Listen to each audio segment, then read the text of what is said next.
Hello, welcome back to Anna's channel. I am David from Four Corners of the Page, and I have just decided to take over, and I'm doing the introduction. So, hi Anna, how are you? Hello, I'm good. Hello, hello. We finally found a time difference that, or a time that works for this video, because I've now moved to Japan, and we're now like what 8 or 9 hours from each other, which is basically someone's midnight and someone else's lunch break. But I'm delighted to be here, and I'm going to stop hijacking your video, and I'm going to pass it back to you, Anna. There you go. It's okay. Yeah, you're welcome. You're always welcome to hijack. But yes, today we are actually coming back to the same topic. We already actually discussed books 1 through 5 of Demonata series, and we finally finished the series. And we decided to come back to this topic and actually decided to discuss the series as a whole. And probably we will be discussing in two parts. So in the beginning, we are planning to talk about series as a whole, what the series is about, without Mm. any spoilers, hopefully. And after that, we will just give you a warning about the spoilers and watch at your own risk after that. If you don't really want to read the series, probably you can just go on watching it. But if you're actually interested in reading it, please stop from that point on. But yes, maybe let's actually start with what the series is about. What do you think, David? So we're going to have to be vague and ethereal and Yes. abstract, much like But at the same time, we much need like the latter to half be of the excited Demonata. about it. Okay. Well, listen. No, here's the thing. Right. So, okay. Um, Demonata, as a quick recap, 10 book series by kind of young adult, but also now adult author Darren Shan. I believe he writes his adult stuff as Darren Dash. I'm not sure if you're aware of that. Really? Yeah, I I've certainly never wasn't. seen it. Yeah. So he's got a whole medley of adult stuff out too. Is it Adult horror as adult well? in the sense of not for kids, not as in like adult material. Just to clarify that. Although Okay. maybe he has a third author name, and he I don't know. Listen. 10 book series. A series of young adult teenage protagonists. Trying to save the world from the oncoming horde of demons coming into essentially the late 20th century, 21st century world. These demons are not like spiritual entities from like heaven hell. They're much more like almost aliens from parallel dimensions, I think is the best way of putting it. In our first series, or our first video, which was books 1 through 5, we kind of vaguely said we found some of the stuff a wee bit over the top, maybe a bit silly. Certainly, book 3 we thought was a little bit silly, Slaughter. But in general, we said, and you can correct me if I'm wrong here, Anna, that we were very much enjoying the ride. We were looking forward to getting to book 6 through 10, because there is a lot of fun to be had here. And there's also, it's not just a silly kind of horror series about demons in terms of like slasher kind of fiction or kind of like that. Like it's not utterly a meaningless waste of time. There are things to discuss here. And Yes. for me, very much that feeling persists into book 6 through 10, broadly positive, with a few criticisms thrown in. How about you? Yeah. I definitely on board with what you said already. I personally had a great time with the series, and it definitely has its faults, and we'll be discussing these faults late in this video. But as a general, I would say it's actually a blast. And I personally probably personally for me, I would treat this series as a sort of exciting break between heavier book. That's how I was reading it Yep. because they're relatively short. They're about like probably 220 pages each, ish. And I found it absolutely perfect to have it as a break between heavier reads because it's so exciting, it's so short, it's so fast-paced, and yes, it's gory, bloody. But as already mentioned by David, they're actually quite interesting themes. And another thing you actually mentioned, and I know we already like we sort of started discussing it before starting recording this video, We had like that a it's 45-minute chat before we started recording. It yes, was great. about Yeah. everything. Yeah. But we sort of started talking about it, and after that, they said, like, "Hold on, like actually start recording it so we can just put it on the video." Yeah. But I found Demonata is very interesting combination of genres because on one side it's sort of straightforward middle grade slasher um, horror fantasy series, but at the same time there are very interesting elements of sci-fi. Yes. What do you think about this sort of combination? How did it work for you? Yeah, so this is now we begin to teeter into spoiler territory. But I No, would we agree, will not tell like what exactly there, but just like a combination. when the unicorns started entering the universe of the Demonata. Yes. No, yeah, I agree with what you're saying, and this can be a gamble sometimes, right? When a horror or fantasy series begins to veer towards the sci-fi, it can have differing reactions, and I'm thinking of a few different series right now that I can't really talk about because it's a spoiler for those. But there's always a danger that it almost feels like the author has sold you something that you hadn't signed up for.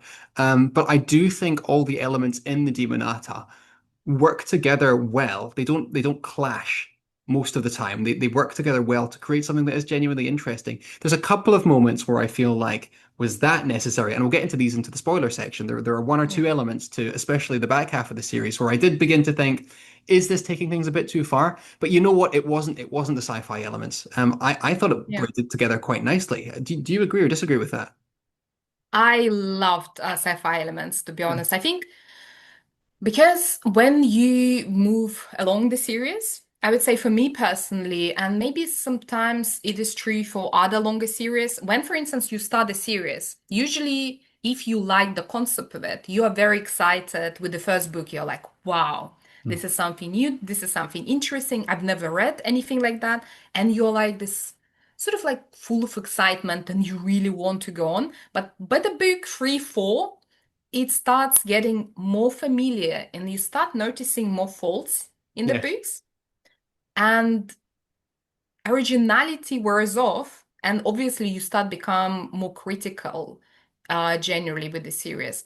But I think even though these faults started like small faults, I wouldn't say that there are like such great faults that really break the series for me. I Yes. would say like small things, but they tend to pile up by the end of the series because you're already like through books like eight, nine, let's say. Yeah. But for me personally, this sci-fi element that was introduced probably like in book 9, 10, I would say pretty much by the end of the series really saved it for me personally. I loved it. I know probably it is controversial because for some of the people will be like, what the hell has just happened? I didn't expect that. It's like so out of the blue. But for me, because it was so fresh and original, and then by the end of the series, it brought new excitement in and new originality. And I was like, wow, that was brave and it was so interesting and original. I loved it personally. So now I need to defend you because you're going to have someone saying, well, you're talking about books 9 and 10, and that's a spoiler.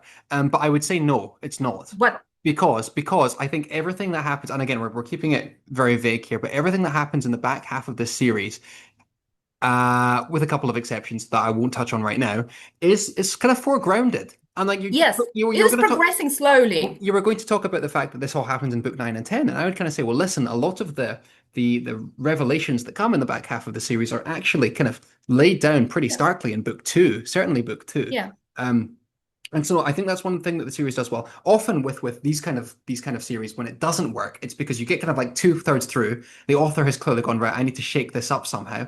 Um, Oh, and yeah. and so they do a totally different sort of subgenre. But the different genre elements blend together and twist and change and some get emphasized more than others at certain points in the story, but they are all there from the beginning. And I think that is Yeah. something quite admirable that Darren Shan has done. Another thing I think Darren Shan does very admirably in this series, and I don't think it always works out, and I'm going to talk about some of this in the spoiler section. I love that he plays with structure, and narrative POV, and all of these things in the series, because often what you have in something like Harry Potter, I'm going to take Harry Potter as an example because everyone talks about Harry Potter. I think someone actually released a video lately comparing Harry Potter to the Demonata. Can you imagine that? But listen, what happens with Harry Potter? You have Harry Potter's POV chronologically one a year. And that works quite well. I mean, it's almost like a built-in structural device. Wonderful, but it can get quite stagnant. And actually, in Harry Potter, you get to that final book, and suddenly J.K. Rowling's like, flip, this isn't going to work anymore. I need to do something else here because I've written myself into a structural corner. I love how playful Darren Shan is with the structure of the Demonata. That again, we've talked Yeah. about books 1 through 5 in a previous video. You get to book 4 in the Demonata, and suddenly you're like 1600 years in the past. And you get to the Yeah. second half of this series, and There is a yeah, careful with spoilers. There is a there is an inventive, I'll just say this for now. There's an inventiveness with the way these books are ordered, which did not have to be there whatsoever. But I found very, very entertaining and added an extra element to it. So I think there's lots to admire about the series and certainly how it comes through to its conclusion. I know that, and I'm being very vague and ethereal here, but I know that some people find the ending of Book 10 um, lackluster. I was just looking through Goodreads reviews, and I know that some people found it quite deflating. It seems to be in a similar way that some people find, for example, Stephen King's Dark Tower, the ending quite deflating. It doesn't go where people wanted to go. But for me, that wasn't so much of an issue. And I think it's because you kind of do notice quite early on that Shan is taking structural and narrative risks with this story, which I admire from someone who's writing in a young adult space because it's not cookie cutter, and I do admire it for not being cookie Yeah. cutter. Am I rambling? I am rambling. I'm No, sorry. no, no. What do I you totally think? agree with you, and I sort of try to give a hint to exactly the same points in my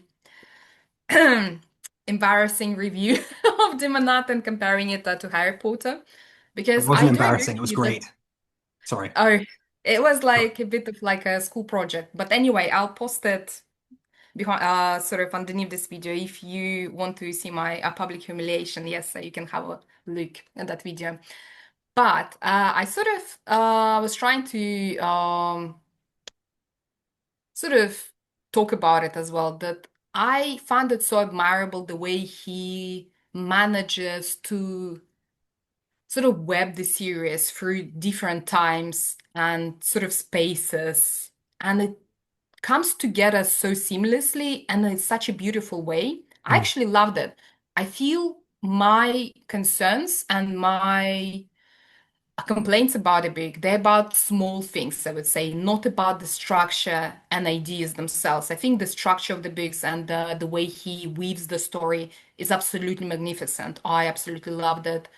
The ideas, I was totally on board with it. It's just my complaints are just about small things, probably about the execution of the ideas. I'm not sure if it's this case for you as well. what do I want to say here? I'm gonna be again very vague and reserve my right to deflect that question until we get to spoiler territory. Listen, one thing I'll say is that Darren Shan has very kindly agreed to come on and speak to us in about a week and a half's time. So part of the issue here is we're kind of sitting here going, no, do we want to be honest? Yes, I will be honest. There are things that I think did not work effectively. But it's hard to talk about them without getting granular. Otherwise, it just sounds very kind of open-ended. Um, Let me just say before I kind of run out of things to say in this vague sort of, first 15 minutes. I do think that structure is excellent. I totally agree with what you're saying, Anna. And I think another thing that I found very rewarding um, is I can't even name the character. Okay. It's like tap No, dancing come in on. a jukebox. We can talk about the No, characters we no, without. we can't because the whole premise is that we don't know who's alive at which point. But there's one. No, not about that. You can say like I don't know. You don't need to talk about what they did and what actually happened, but like you can. I don't know. We can maybe discuss who our favorite characters are generally. Okay. Here's what I'll say. Grubbs Grady is Why my not? boy. He's my boy. He's my boy. Really? Yes, and in books 1 through 6, I despise the man. Boy. Wolf. Doesn't like I really didn't like him. Listen. Okay, he becomes brilliant. I'm not necessarily likable at all times, but I think he had developed. You look back at about how he is when we last see him, and we look back on how he was at the start of book one, and there is such an evolution of character there. But like he is a different person. He is a different person, but it is an earned evolution through those 10 books. And I really, really did enjoy that because I think I had to go through what's that Eminem one? I had to go to that place to get to this one. I'm not Yeah. I'm not going to rap for you. But genuinely there is a progression there from Yeah. Robert Grady's character that is extremely well done. And it's because it takes place over book by book and that it does feel so rewarding. Yeah. No, How did I you agree feel with about the you. characters? In general, I'm not sure. Like, since maybe some of you that are watching this video didn't watch the first video about the series when we were discussing the characters and some of the things about the series. In general, there are three main protagonists: Grabs Grady, Colonel Fleck, and Beck, our girl Beck. So that's primarily people we are talking about here. I do agree with you about Grubbs. He went through lots of personal growth, but I'm still not sure I'm totally on board with him, even with his flourished personality, let's say. I am probably controversial here, but I have two favorite characters in the series, Beck and Lord Laws. Okay. I don't know. First of all, like I think Beck was absolutely brilliant in book four. Was it book Yes. four? Yes. Yes, it was book four. And we were discussing it when we were discussing the series in the first video that we agreed that by that time, book four was our favorite book. And I would say I still stand by it. Yes, I I would think Beck agree. is still the best book of the series. Yes. And we learned so much from it, from that book about Beck.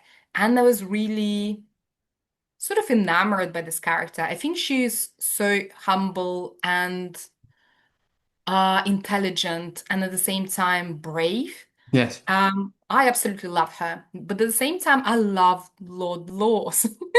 I find him so compelling. I think he's such an interesting villain in general because, especially for, I would say, young adult and middle grade books, I think villains are more cookie cutter. They are usually just this mustache twirling guys, and you don't really get much of a depth in them. But in terms of Lord Laws, he's quite different from the rest of the demons. He has his own agenda there, and he's just playing his quite game of misery and trying to just put all the things together, but to his own goals. I'm not sure if I'm putting it in the correct way. I absolutely loved him. I don't know. Um, yes, I'm a big Lord Loss fan, I So would this say. this is interesting, okay? Because I agree with you. I really do like Lord Loss. Um, However, Lord Loss, by the way, is one of the main antagonists. If you, Yes, yeah, one of this the is main. our villain here. He is kind of he is the big bad Voldemort type character, and I agree that I really enjoy reading him. And when he comes on the page, you're like, oh, he's here, he's Yeah, here. I don't know if you've read Hyperion, but there's a character called the Shrike, and for me, it's kind of I still need to read it. it's a similar thing of, oh, he's here, and things are about to go down, and there is no stopping this guy. Um, and I really do. Um, appreciate that about Lord Lost. But to me, he is a Saturday morning villain, actually. This is the thing. I think he's just a very, like, and I don't even mean that in a negative way. I think sometimes people will go, okay, he is a Saturday morning villain, as in he doesn't have that much depth and complexity. And you know what? I would disagree with you. I don't think Lord Lost has that much depth and complexity. Sorry, Darren. Maybe But, I but, didn't. but, but I think he's done Okay. so well. Sorry, I think when he comes on the page, he is so terrifying and he is so kind of Shan is so creative with the situations that he kind of injects him in that for me, I don't really see Saturday morning villain necessarily as a bad thing. I think when it's done well, it just means someone is entertaining and terrifying, and I think he is entertaining and terrifying, and that is enough to propel the series forward. In fact, one of my criticisms that we'll get to is that I don't think he appears enough in the latter Demonata Yeah. books, and that's one thing that I kind of missed about them is seeing as much of Lord Loss on the page because for me he's just an entertaining, awful entity that I enjoy seeing. And I know, right, okay, so I just said it. No, spoilers. I wish I'd seen him more. I wish I'd seen him more, is what I'll say for that. Yeah. No, Yeah. it's fine. But I sort of agree with you. And I think probably I just phrased my opinion about Lord Lawson the wrong way. But I'm not saying that he is complicated in the case of, in terms of that maybe he's not as villainous. He's definitely just a plain villain. And he's not trying to be anything else. But the way he's going about it, I personally found very fascinating.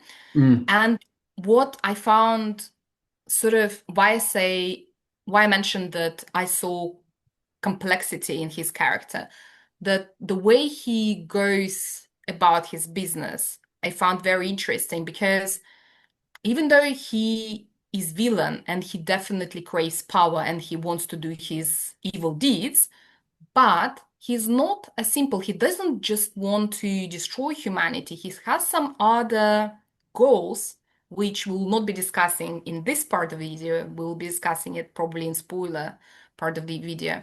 But he has quite complicated relationship with humanity in general. He actually admires humanity.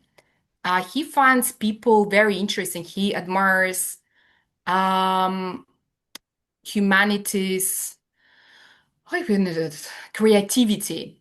He actually loves following humanity, and he manages to build quite close relationship with some representatives of humanity.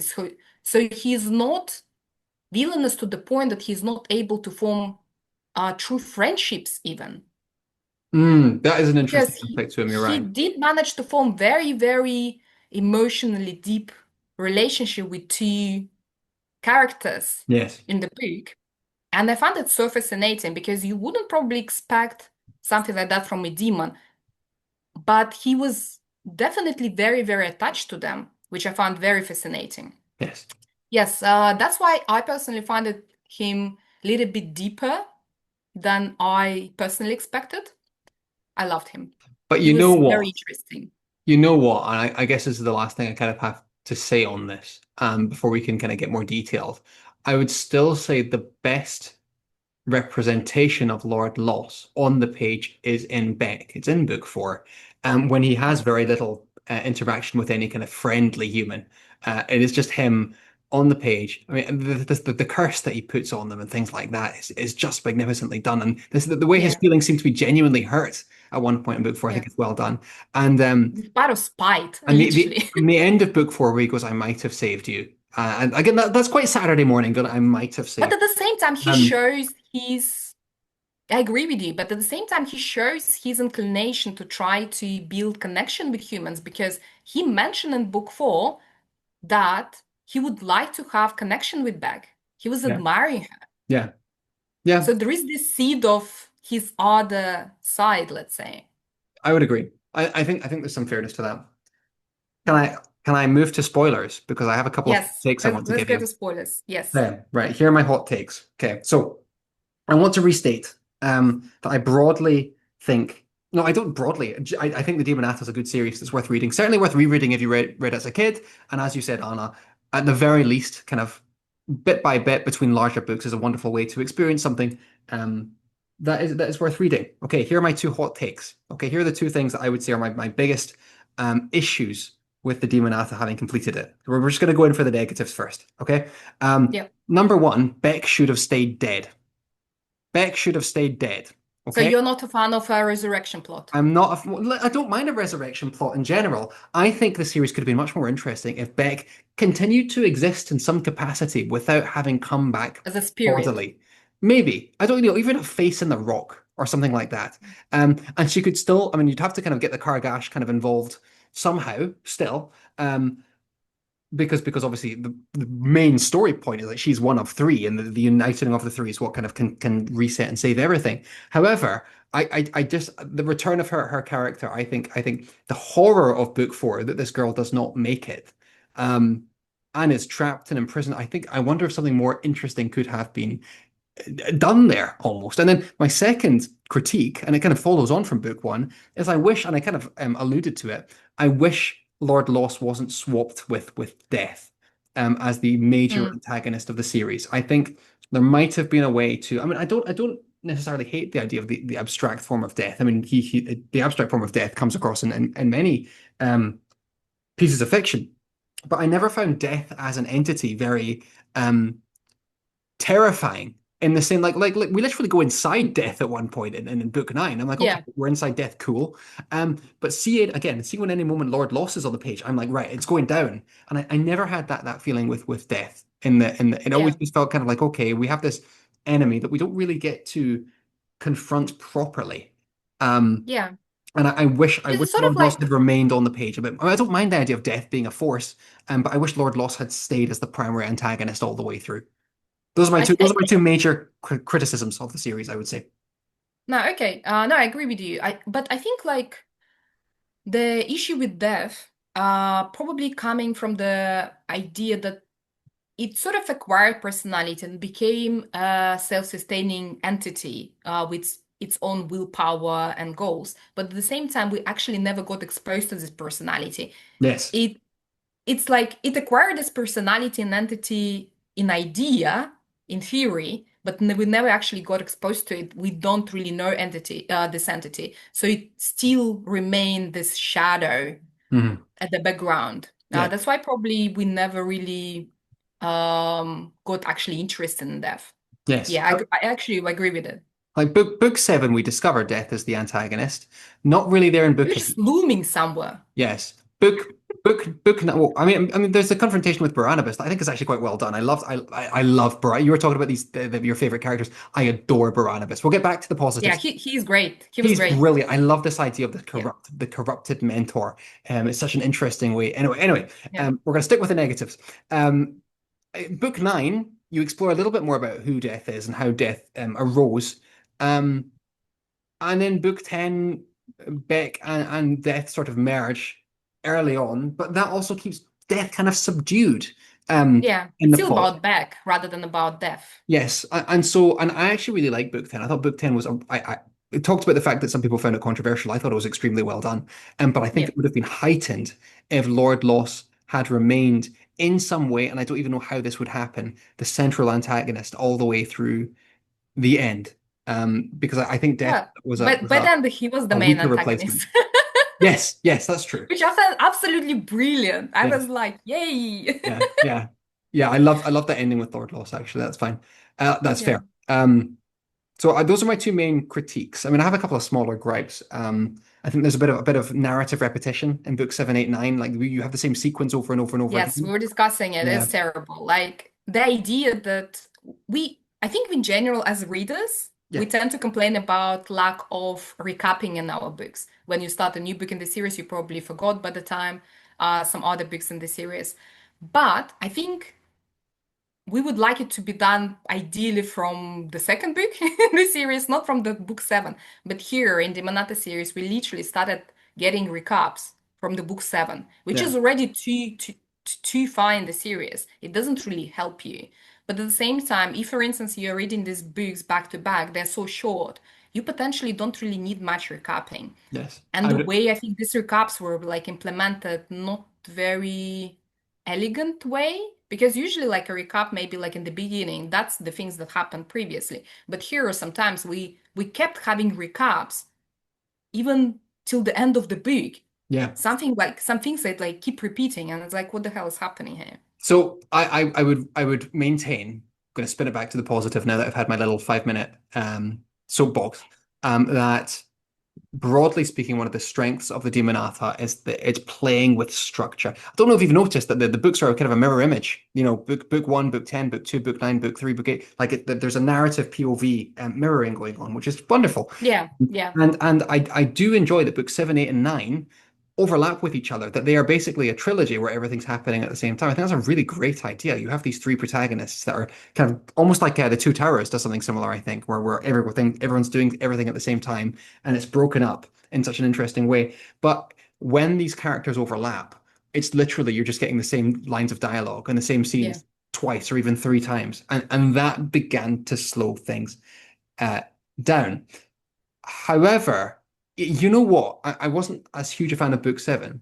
And although book eight and nine are actually the ones that bear the brunt of this flaw because they're the ones that then get into this repetition, I really liked books eight and book nine. I was surprised, especially book Same for me. Same for because I me. knew that book nine was essentially going to be quite a lore dumpy kind of a book because it's telling you what's going on behind the curtain. And I'm kind of like, okay, are we going to get lots of exposition here? I thought book nine was And we marvelous. did, but it Yeah, worked. but it worked really well. And book eight is basically a war movie with werewolves, Yeah, and it's yeah, wonderful. So although the first like 20% of these books, I'm kind of like, right, let's skim past this to get to the actual story. And my laptop shakes with my fervency. Um, those were two of, for me, the strongest books in the entire series. So it didn't bog things down too much, but I felt like those first 25 pages of each book just was a bit of padding. The books are already short enough. We don't need that padding. That's kind of where I'd come down. yeah, But I yeah, loved book agree. eight and I loved book nine. Two of the strongest in the whole series for me. Yeah. The funny thing about book nine, this is the one with Kennel Fleck when he Yes. starts going through this multidimensional It's where the sci-fi explodes. travel. Yeah. I found it so weird because when it started, it felt like um I don't know. Do you remember when we were discussing Slaughter? It felt like a little bit of a like a side A side quest. plot. Yeah. I don't know, something completely unrelated. And it sort of felt like as you say, like a padding. But I think when everything was explained and how it worked together, I actually really, really enjoyed it. Yes, I actually really like it. And I think personally for me, I know that you really enjoyed actually book seven, but I think for me personally, books three, which is Slaughter, book five, sorry, yes, five and six. No, actually seven was okay, yes. So books four, five, and six were my least favorite. So it literally felt like a middle book syndrome for me. And it felt like the series has this sort of like inverted bell curve for me. Mm. Starting from the high, going down, and going back up after It's that. interesting. And it really, that's how it So, felt for me. so interesting. So I think you said I liked book seven. Book seven for me was one of the weakest. So maybe you misheard me there or something. But I really like book six. Sorry, No, no, it's okay. Forgiven. But for me, book six I really enjoyed. For me, it was book of these back half I book. didn't. For these back halves for me, book seven was the weak of the five. Mm, I really like book six, and I'm wondering why. I As didn't. we jump all over the place here, book six was for you one that you didn't like as much. I don't know. I think it's the partly due to the fact that the books five and six were split. I think Yes. potentially it would be a good thing just to keep it in one book. And just certain things there I just didn't really like. And I think I started getting really aware of some plot holes by the time as well. So I sort of began to be a little bit more critical on the series, Hmm. even though I think the series as a whole absolutely amazing. But as I said already, when you go deep in the series, you start naturally become more critical just because you start noticing small things. Yes. And like one thing that blew my mind, and I understand that it's probably absolutely unreasonable, but there are some small plot holes that sometimes just get stuck in my brain and I just can't get rid of it. Like for instance, in book six when Grabs got rescued from the plane by Barnabas, and they're flying from the plane, and Grabs discovered that he's a magician and he can fly, and they are flying for a few hours, and they ended up in Barnabas's desert cave, as far as I remember. Yeah. And after that, they're like, "Oh, you can't leave the cave because there is no transport." And I'm like, "Excuse me, how did you get here?" Yeah. You literally were flying here, but now you're saying that you can't get out of here because apparently you can't fly again. It just doesn't make sense for me because when they're saying, okay, you potentially have a higher power when there is a tunnel or a window, Yes. and during that time you can potentially perform absolutely amazing feats of magic. I understand that. But there is no tunnel or a window open when they were flying for several hours, which was literally written that they were flying for several hours to get Yes. to that cave because he was so enjoying it. Therefore, he can potentially fly anywhere, but after that, when they land in the cave, he can't fly again.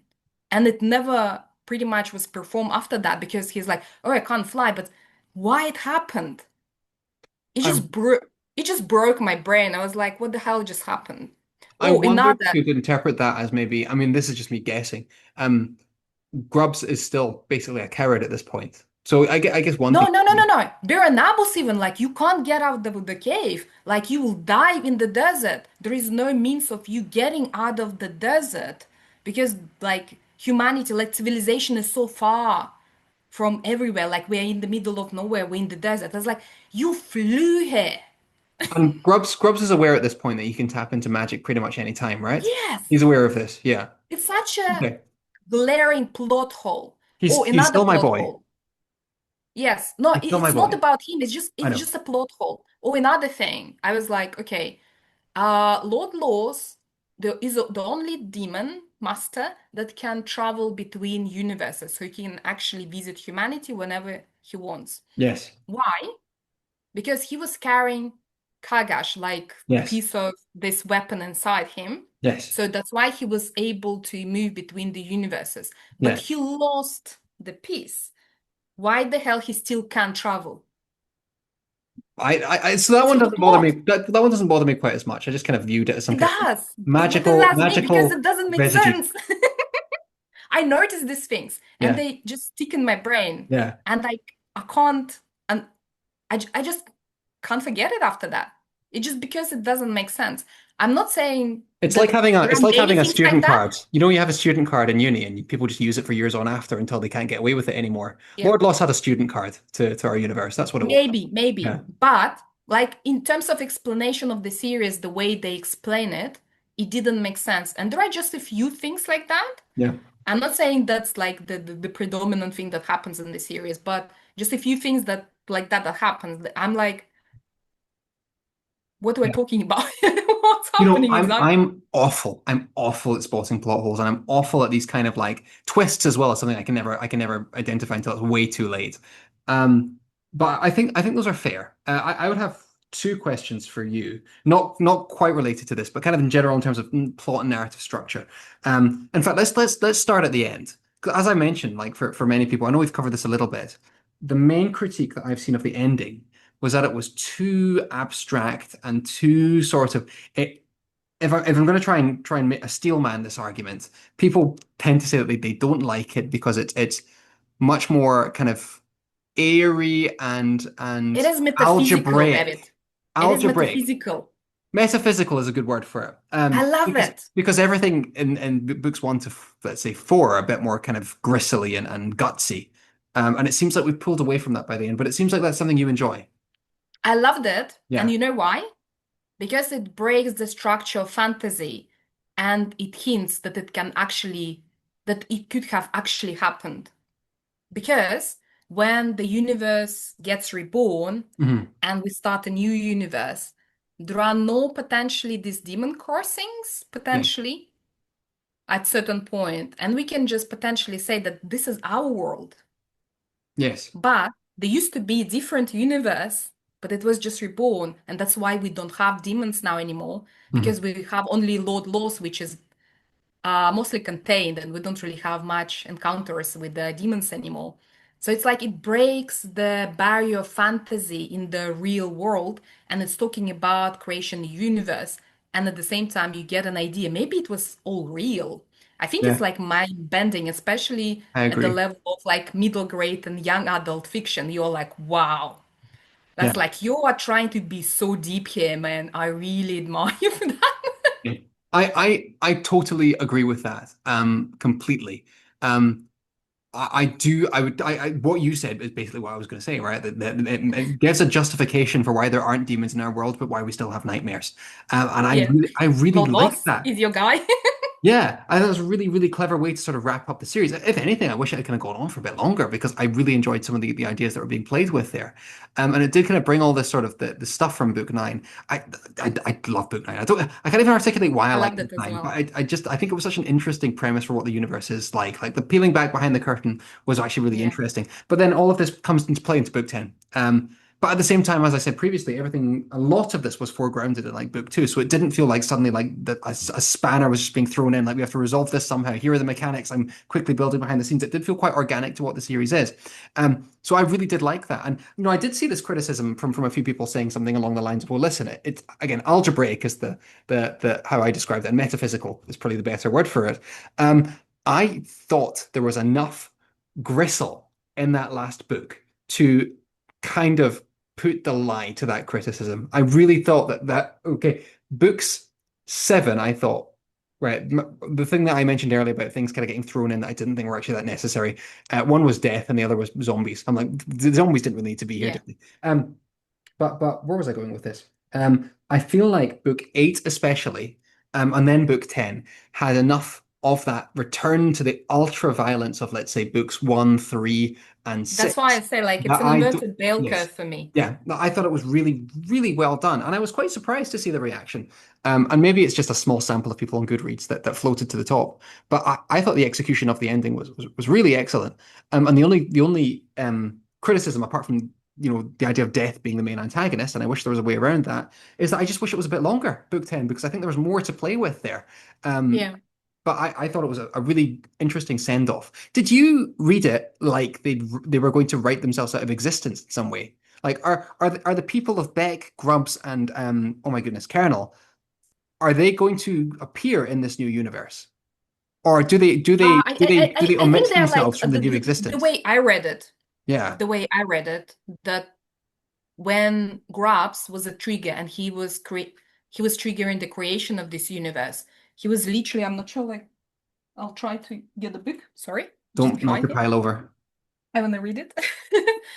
Because he was literally saying it in the way that he is the creator. Yes, let there be So light. in the beginning, Grabs created the heaven and the earth, and everything was dark. Then Grabs said, "Let there be light." So he's the God now. So Yes. they basically are new gods in this new universe. But don't you think it's kind of a slightly bittersweet ending? Because some of the relationships, and some of the relationships, and we haven't touched on this, I really enjoy.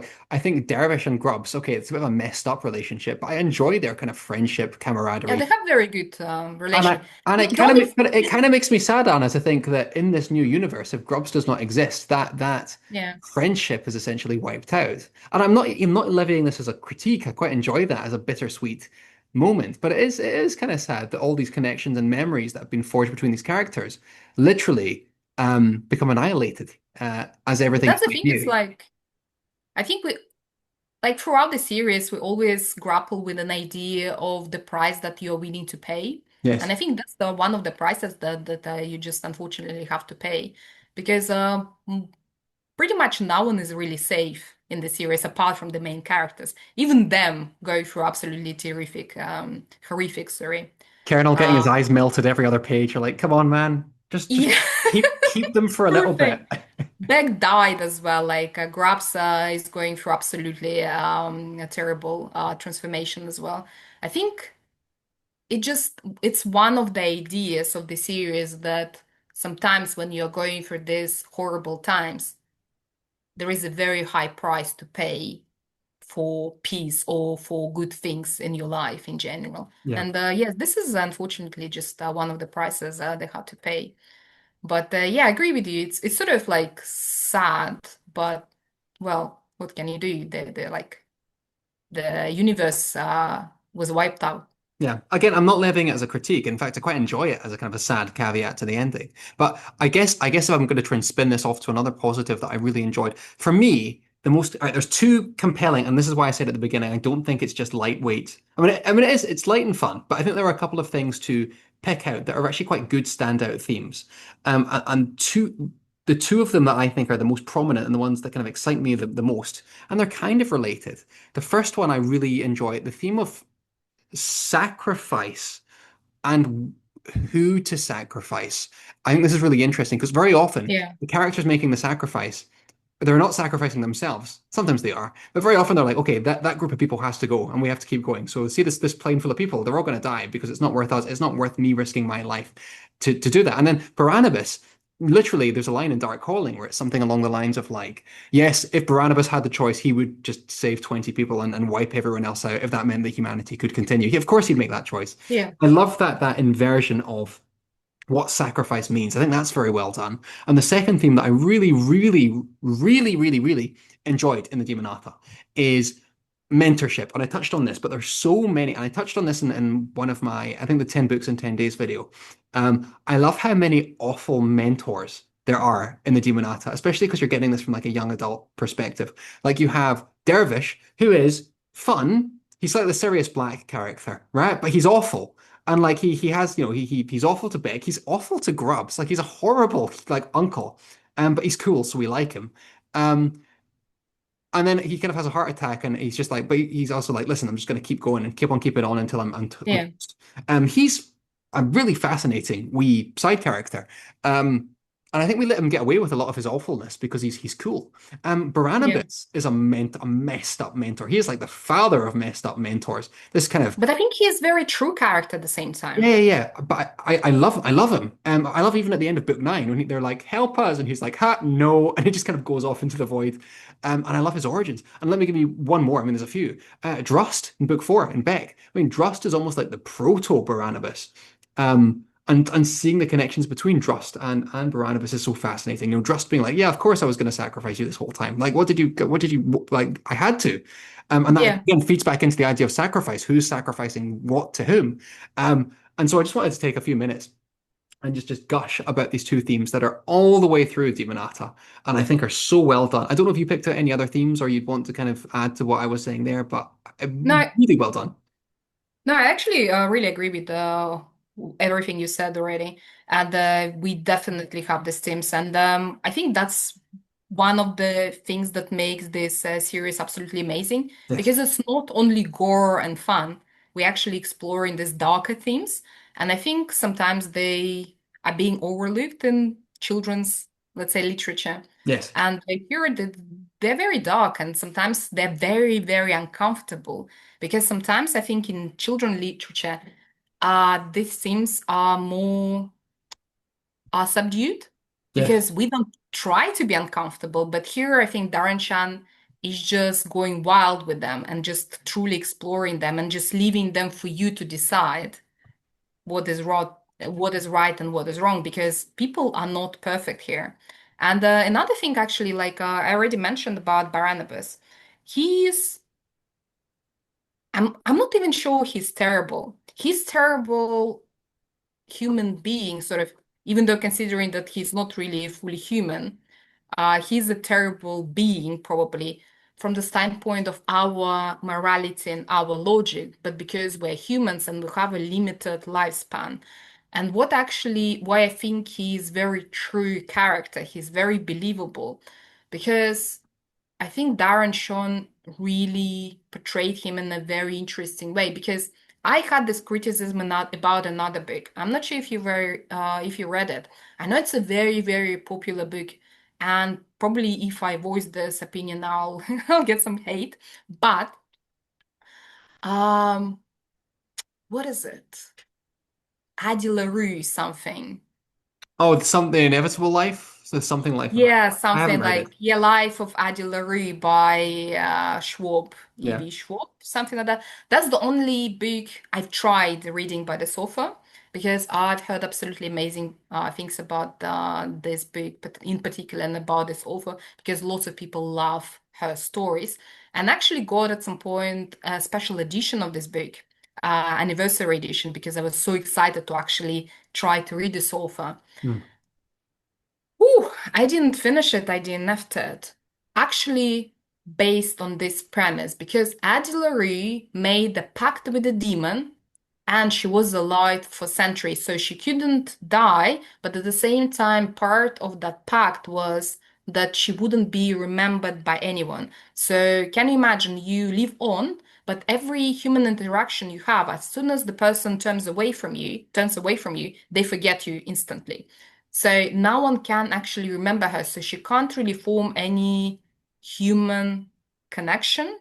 And she just lives on for centuries just to spite the devil so he doesn't get her soul. What I didn't like about that book, that even though she was living on for centuries, she still felt like a teenage protagonist. Yes. She didn't change. And I found it so wrong, so false. Can you imagine yourself living for centuries? You'll be an absolutely different human being. Probably you'll be so transformed in terms of morality, in terms of your personality. You will start looking at humanity probably in a very different way, because probably for you humans will be just these fleeting notions. Yes. Because sorry, my boyfriend just almost knocked out my light at the Hello. background. Keep it in. Keep this in. Yeah. But yes, I didn't feel that Adi LaRue was true to the nature of this curse. Because I believe if someone lives for centuries, like Dracula, or this sort of like sometimes villains in our story, so any sort of entity that can live on for centuries, it transforms you. You will not be the same human being. And I think that's why it makes Baron so true, because he doesn't really value individual human life, because for him, probably humans are just insects. For Yes. him, it's like a blink of an eye and the human dies. That's why he doesn't probably value them as much. I mean, first of all, as a 31-year-old Scottish person, I'm already past the average life expectancy for a Glaswegian. So I can kind of empathize with a lot of these discussions we're having. No, I think you're right. I've got in some ways very little to add because I think you're hitting the nail on the head with Barnabas. He's almost like a piece of paper that's been crumpled up and then like pulled back. Yeah, Like he's broken and tainted and nasty and gruff. He's very gruff. And the narrator, if you ever find the narrator for the audiobooks, he's kind of like this when he talks. Actually, quite similar to how Lord Lost talks. But I very much enjoy him trying to wrestle with his humanity, and maybe in some ways it's a wee bit on the nose to kind of make him half a demon. This man who's clearly trying to wrestle with his own humanity. But I think he's one of the best characters in the whole thing, and I enjoy that. Okay, we've just said that Beck should have stayed dead. I quite enjoy that Barnabas kind of, dies in book seven, but continues to exist in kind of a smaller form all the way up until kind yeah, of the end of book nine, because I really do I enjoy his presence, and I think he's another character like Lord Lost. When he comes on the page, I stand to attention because I enjoy seeing him. Actually, I'm so disheartened. I mean, this is a very minor gripe that the old hardcover editions of the Demonata, which I think I showed in our last discussion, are seem to be out of print, or at least the paperback ones are different. Because one thing I really like about those kind of, the covers I'm talking about. the So ones I have actually in hardback. those ones, yeah, I love those ones. Not so much that one, but you have book seven. Um, Um, Somewhere, yes, I have all of them in hardback, but I right. bought them used on Amazon because it's quite difficult to find the hardbacks Yes. anymore. Right. So book seven, that is Barnabas on the cover. I don't know if you made that connection. That gross kind of gloopy looking boy. That's Barnabas. And I Let love me the check. idea that he changes into his demonic form, not knowing if he can change back. Um, and that kind of demonstrating the best of his humanity. Again, the idea of sacrificing what to whom? Like, I mean, that is a kind of true sacrifice. I mean, not just that he's sacrificing his life, but he's sacrificing his final Beck's final moment with him as being like seeing him like this. And again, just talking about that little bit of depth to the series that didn't have to be there. Is it And this one? that's the Sorry. one. Yes, That I have it, but 240p I image that can't you're unearth showing it me now. there. It's buried somewhere here. Right. So my favorite covers of those original 10. Okay. Beck, the face in the wall, the first time that I think we're no, but Lord Lost, I guess we're not seeing a demon, but Beck, like that's a human on the cover. And the horror of Yeah, realizing that's a human is great. I think book seven is also a fabulous cover. And I actually really enjoy Demon Apocalypse. And we haven't really spoken about, oh, we spoke a little bit about why you don't like book six, but yeah, that's what we see a picture of Lord Lost for the first time, and he looks yeah, horrible. And and apparently, I mean, I say this, this was based on a Wikipedia entry, so I could be wrong. Apparently, Darren Shan was very cagey even about the title, Demon Apocalypse, until like the week before publication. Like he really tried to keep that under wraps because obviously things go horribly in that book in a number yeah, of ways. I could just imagine being like 12 or 13 and seeing that cover and seeing that title as someone who enjoyed the series. Like that would like, oh yeah. Well done to whoever was designing those covers. Um, yeah, and again, just sorry, I'm now just on my ramble, kind of as we near the tail end of the video. Um, one thing I enjoyed about book six was the sacrifice of Billy, and maybe it was a little bit sort of kind of the necessary sacrifice. If we're going to be kind of cynical about it, the necessary I, I sacrifice that happens I think it for our was characters to organic. repel. But Yeah, I thought it was well done. I was listening to it on audiobook, and I was genuinely getting a bit upset, like, oh, um, I quite. I mean, this is the thing. If we'd had some forethought and planning, just as I'm now rambling, we should have divided the video into books one through six and books seven through 10, because I feel like the end of book six is the true yeah, midpoint of the series. And I think it comes with the death of Billy. And I also yeah, quite enjoy that Shan didn't bring Billy back in book nine as one of the ghosts kind of floating through space. yeah, I think that would have been a disservice to who the character Billy was. and who he would have been in death. So I thought that was very well done too. There's lots of little moments. Although I laid out my two kind of chief complaints, about half an hour ago, I do think there are some lovely small moments that show. I mean, I would guess that Darren Shan is a bit more of a planner than we might think with some of this stuff, and I think it shows certainly in the No, Demonata. it was definitely pre-planned. It Yes, felt very, very carefully crafted, yes. the whole plot of the series. And in my opinion, it was absolutely amazing. Yes, I had like my small complaints in terms of recapping, I don't know, some plot holes, but genuinely, as a series, I think it was an amazing experience, actually. It was very, very fun. Do you know what I looked up and I decided not. Sorry, did I cut you off there, Anna? No, no, no. Okay. One thing I did look up, and I didn't do it. But I was like, listen, their books are not that long, right? If every book is about 60,000 words and there's 10 of them, we're talking maybe 500,000 words. That is the same length as like Wind and Truth by Brandon Sanderson. So I'm like, surely it wouldn't cost too much to like, if you could get PDF files of them to make like a one standalone Demonata book, like Yeah. the Necronomicon and have that on a shelf. So I did briefly look up how much it would cost to, I mean, first of all, I'd have to try and get the PDF files of the Demonata, but then how much it would cost to like get like a binding made up of like an all-in-one complete Demonata box set. And the answer was a lot of money, a lot of money. But yeah, so I How probably much roughly? do you know what? I could be wrong, but just based on my cursory Googling, it was high three figures. And I'm sure people could make it themselves for a tenth of that. Like if you had the artistic Yeah. skills and you weren't just kind of exporting it to someone else. Or yeah, but I have no artistic skills. So it would have cost a lot of money. But I wonder, I wish, and I don't know if there's much need for it or demand for it. I hope there is. I mean, you know what? I mean, in Shan still stuff is getting read in You my can class probably in my just head. print out some like a special edition, like on broken binding or something like I would that. love Why not? even two volumes, a two-volume sort of bind up of the Demonata series. I would buy it like that. And I genuinely did consider seeing how much it would cost as like a memento to our buddy read. But unfortunately, it was enough that my wife would raise her eyebrows quite considerably at me. And yeah, so didn't do that. Yeah. No, it's actually, yeah, an interesting idea. Maybe you should tell him during the interview. Have it, just make one for me and handwrite it. Anyway, Yeah. did you haven't mentioned the present I got you, by the way. Oh no. Yes, sorry. David got me Boo. a book signed by Darren Shan. Darren Shan.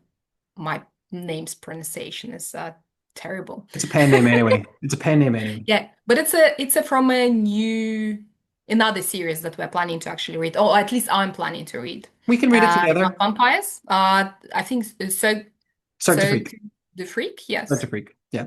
yes. So I have a signed book by Darren Shan. Yeah. And Thank you. the poor guy in Waterstones, it wasn't Darren Shan. The poor guy in Waterstones had us write down the name of the person we wanted it signed to kind of speed up the writing process for Darren Shan as he's sitting in there at the table. And someone wrote down your name, Anne, Ann, and I was like, oh my goodness. So you almost got a book signed to Anne, but Darren very, very well, being the considerate bloke that he is, double checked and caught it. Um, but you almost had a signed book to Anne, which would not have been quite as thoughtful, would it?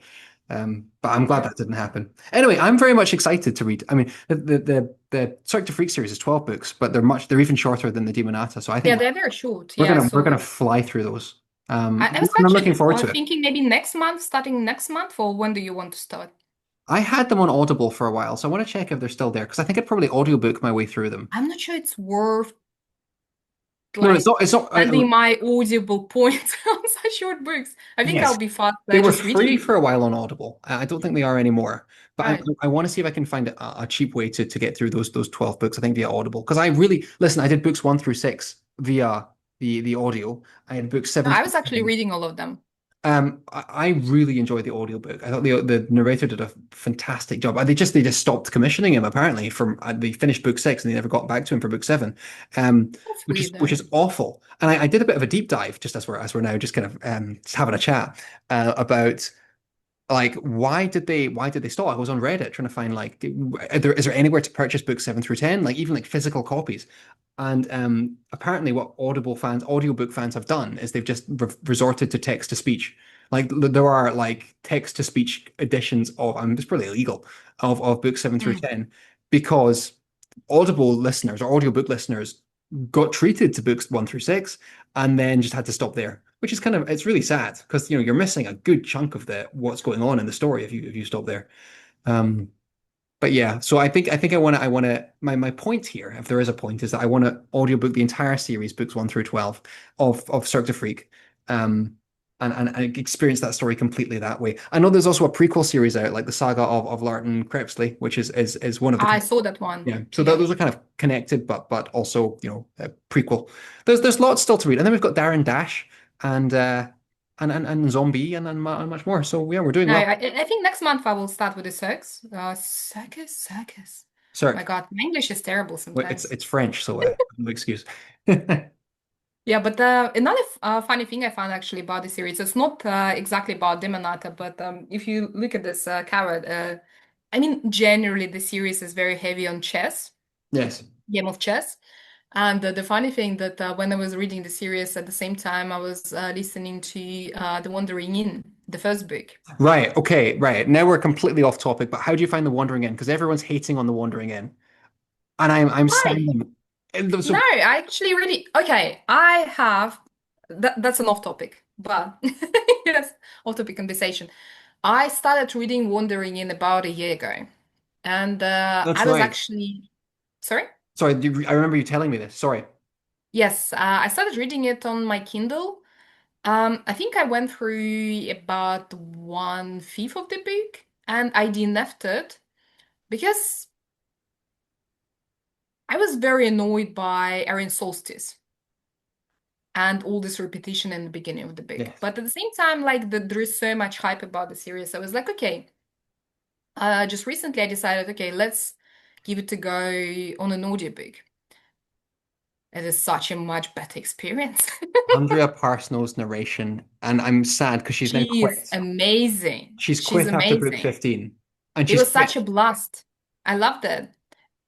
Obviously, it's not without its flaws. Yeah. Some of the points still stand. I would say the beginning is very slow, very repetitive, and she feels younger than her Yes. age. She feels much, much younger. But at Agreed. the same time, sometimes I maybe we forget that some people are not maybe well-rounded because she appears very strategic and she appears very clever in the chase in the game of chess, sorry. But maybe because she was so focused on it for majority of her childhood, she probably just sacrificed development in some other areas. I saw Yeah. it in real life in other people when some people are so advanced in certain things in their life that they sacrifice other aspects of their life and they appear very maybe naive and undeveloped or maybe not very knowledgeable in some other areas. Yes. I think it's Maybe fair. that's the case. So even though the criticism still stands, but I think there is some justification to How it. far through are you? Sorry I to cut you finished the off. first book. Ah, good. So you got through a really good part. Good. Okay. Yeah. Yeah. And it's like because I was reading it at the same time with Demonata, this like chess game appearing everywhere. I was like, what's happening? What's happening here? Like chess is taking over my I, world.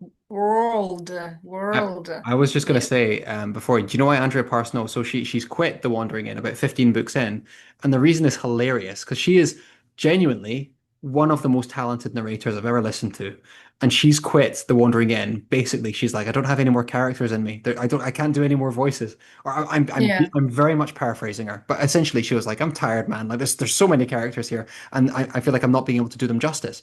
And I think that speaks for, if not the quality of The Wandering Inn, the variety that is in The that story, scale of the it. scale of it. Yeah, exactly. I'm gonna we're completely off. So I'm gonna remake a want my wandering in video that I made at the start of my channel because I want to sit. I'm planning to put a review next Yeah, week actually on my channel. because So listen, you you'll see my opinion. I think it's right that people are controversial. There's a mix of opinions about it because certainly the start is quite poorly written. There is repetitious elements. Erin is Erin. Ryoka is Ryoka. Like there's a whole thing here. But nevertheless, I find it both charming and engaging, even at its worst. And I want to kind of articulate to myself I wouldn't why I call like it. them maybe I definitely wouldn't call Ryoka charming, especially in the beginning. I think she goes through her growth even in the big one. I'm pretty sure there is more her in the future. I need to get to that point, but But the story as a whole, yeah, I had I had issues with her, but I was trying to analyze her character, and I think she's very true character. We may not like her, but she's great. Just like Barnabas. Back to Yes. Demonata. Yes. Like, like in my case, I think I went through this stage in my life when in the past I needed my characters to be likable for me to enjoy the book. Yes. Nowadays, I'm like, okay, threw assholes at me. I don't care.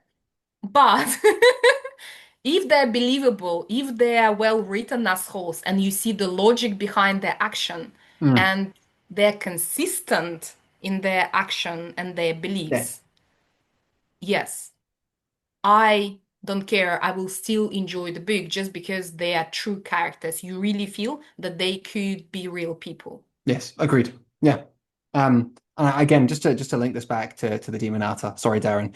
Um, for I do think that's one of the qualities of Demonata that works well. And just going Yes, back to Barnabas is that definitely. he's he is terrible. And Dervish is I'll stand by it. I think Dervish is a He's terrible. very real. He's very But real. yeah, I'm like, you know what? Everyone has that uncle who makes the awful, terrible jokes that you have a soft spot for, even though you kind of know you shouldn't. Um, and yeah, you're right. It's something in fiction. And you know what? Again, maybe to wrap this up, it's nice to see this kind of stuff in young children's fiction because I'm sure it's prevalent, but it's certainly not universal. And when it comes across, it is nice to see it. So yeah, I very much enjoyed these 10 books Yes. and the Wonder Yes. Again. And I'm really looking forward to the next series. Yes, and also probably a few days after the publication of this video, as we mentioned, Darren Shan is going to. He's been kind enough to have a video call with us, so you can look for that video. I believe on my channel. And we're looking forward to kind of talking to Darren about the Demonata and just his writing in general. And he's a lovely guy. I spoke to him very briefly at that signing. He seems wonderful. So, um, yeah, hopefully he thinks the same of us.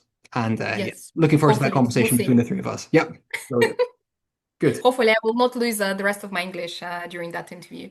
That would be very Just embarrassing. just But do it in Russian and intimidate us all. yes. Yeah.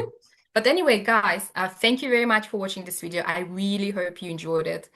And yes, look forward to interview with Darren Shan. I'm sure it will be very exciting. See you. Oh, I have to. I Bye. just realized I'm doing the recording. I have to turn this off. Bye, guys. Bye.